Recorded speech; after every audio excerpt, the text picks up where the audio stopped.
hello लोगोफोर खुलुमबाय आंनि मुङा अमृत बसुमतारी नोंथांखौ बड' टुब चेनेलाव बरायबाय आं आसा खालामो नोंथांमोनहा बयबो मोजां दं होनना आं दिनै नोंथांमोननि सिगाङावहाय पिम्पल्सनि सायावहाय मोनसे मोजां प्रडाक्ट लानानै फैदों दा नोंथांमोनहा बेनि गेजेरावहाय गुवारै मिथिनो थाखाय भिडिअखौ जोबजासिम नायलां आरो जाय गोदान भिउवार्सफोर बे बिथांमोना चेनेलखौ साबस्क्राइब खालामनानै हो मानो होननानै बुंब्ला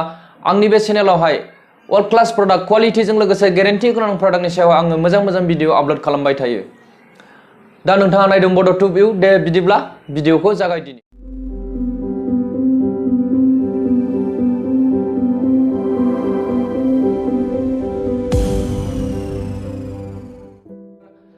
आं जे प्रडाक्टनि खोथा बुंदों बे प्रडाक्टनि सायाव आङो सिगांग्रो नलेज भिडिअ बानायखांखाबाय दा बे प्रडाक्टआ मा खामानि होगोन आं बेनि सायाव फोरमायनोसै बे प्रडाक्टआ जाहैबाय नोंथांमोन पिम्पल्सनि सायावहाय जायफोरनावहाय माने यंग स्टेजआव बा जिखुनु बैसोआवनो माने पिम्पल्स जायो मोखाङावहाय गोबांनो मोखाङा गाज्रि जालांनो हमो एबा मोखाङावहाय गोसोम सान्दुं खामनाय दाग जायो बेफोरबायदियाव नोंथाङा बे प्रडाक्टखौ इउज खालामनो हागोन बेनिफ्राय बेनिफिट मोननो हागोन माने खनथाम खनब्रै इउजआवनो बा नोंथाङा सप्ता खनसेनि गेजेरावनो बेनिफ्राय माने रिजाल्ट मोननो हागोन थाबैनो गोख्रै दा बे प्रडाक्टखौ आङो सिगां माने भिडिअ खालामखांखाबाय दा आङो अब्लाबो नोंथांमोननि सिगाङाव प्रडाक्टखौ सिनायथि होनोसै बे प्रडाक्टआनो जाहैबाय फ्रुट अफ द आर्थ रेन्जनि फेस पेक नोंथांमोन दा नोंथाङा बे प्रडाक्टनि सायाव गुवारै मिथिनो थाखाय आंनि बे सिगांनि नलेज भिडिअखौ नायनो हागोन फ्रुट अफ द आर्थनि फेस पेक विथ निम एन्ड रसमेरि आरो नैथियाव दङ मोननै प्रडाक्ट इउज खालामनांगोन बे नैथि प्रडाक्टआनो जाहैबाय टि ट्रि अइल नोंथांमोन टि ट्रि अइल दा टि ट्रि अइलनि सायाव आङो सिगांग्रो बिनिबो माने नलेज भिडिअ बानायखांखाबाय बिनि सायाव गुवारै मिथिनो थाखाय बे आंनि नलेज भिडिअखौ भिजिट खालामनो हागोन दा भिडिअनि लिंकखौ आङो डिसक्रिपसनाव आरो आई बटनाव होनाय जागोन बेहाय क्लिक खालामनानै नोंथांमोनहा आरो नङाबा इन स्क्रिनावबो होगोन आं बेवहाय नोंथांमोना क्लिक खालामनानै बे प्रडाक्टनि सायावहाय माने नोंथाङा नलेज लानो हागोन मा खामानि होयो दा बे प्रडाक्ट मोननैखौ जों बाहाय इउज खालामनो होननानै बुङोब्ला दा दिनैनि भिडिअआवहाय माने पिम्पल्सनि सायाव नोंथांमोन जायफोरनाव पिम्पल्स जायो मोखाङावहाय सालमाय जायो जे आरो सोरनावबा माने मोखाङा गोसोम दाग जाबोनो हमो मोखां गाज्रि जाबोनो हमो दा बेवहाय नोंथांमोनहा बे मोननै बुस्थुखौ प्लास खालामनानै जुदि इउज खालामोब्ला थाब गोख्रै रिजाल्ट मोनगोन माने 1 उइकनि गेजेरावनो माने नोंथांनि मोखाङा चेन्ज जाबोनो हमगोन पिम्पल्सआ खम जाबोनो हमगोन आरो रेगुलारलि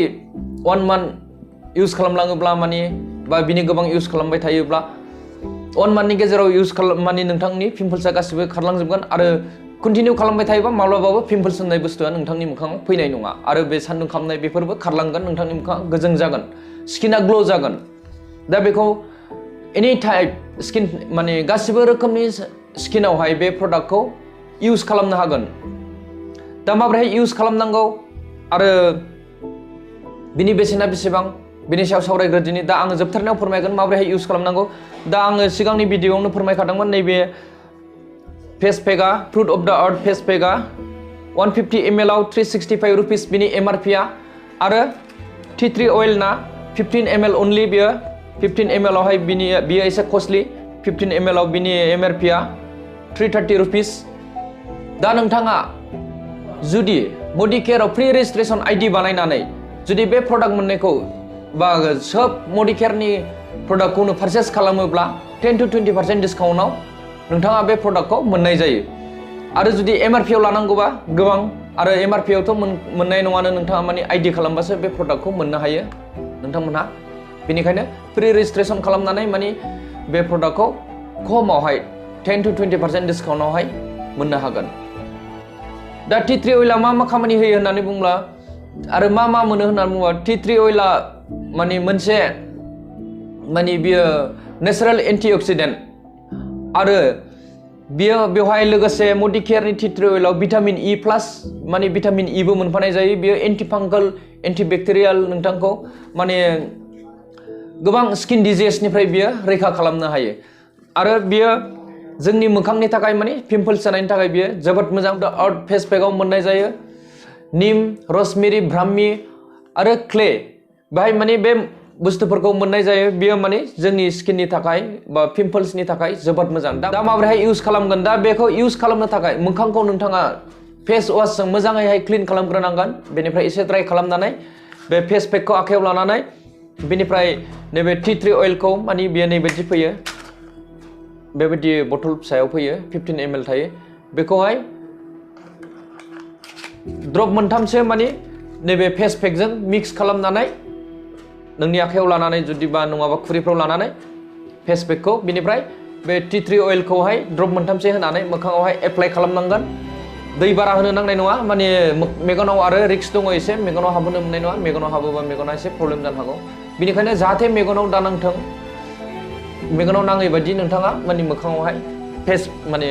लिरनानै लानांगोन बेनि उनावहाय 10 to 15 मिनिट्स नोंथांनि मोखाङावहाय बेखौ ड्राइ जानो होनांगोन राननो होनांगोन बेनि उनावहाय दै एसे फिनानै नोंथाङा बेखौ सिफोरजों फुगारफिननानै लानांगोन सानफ्रामबो दिनावहाय खननै खरि फुङाव खनसे मोनायाव खनसे अब्लानो नोंथांनि स्किना ग्ल' जालांगोन आरो पिम्पल्सआ खारलांगोन टी ट्री अइलाथ' गोबां बेनिफिट दङ दा बिनि आङो माने नलेज भिडिअ बानायखांखाबाय आरो नोंथाङा माने एनि टाइप स्किनावहाय स्किन डिजिजआव बेखौ इउज खालामनो हायो बे टी ट्री अइलखौ नुनायाव जोबोद फिसा नाथाय जोबोद गुन गोनां बेयो नोंथांमोन दा आं आसा खालामो जाय बिथांमोनहा पिम्पल्स दङ बा पिम्पल्स गैयाबाबो माने बे मोननै प्रडाक्टखौ मोखाङाव इउज खालामनो हायो मानो होननानै बुङोब्ला नोंथांनि मोखाङा ग्ल' जाबोयो बे प्रडाक्टखौ जुदि इउज खालामोब्ला नोंथांमोनहा जुदि बे प्रडाक्टनि सायावहाय आरो माबाफोर सोंथि दंबा आंखौ कल खालामनो हागोन आरो कमेन्ट खालामनो हागोन गाहायावहाय दा दिनै आं बेखिनियावनो भिडिअखौ फोजोबबाय बाय टेक केयार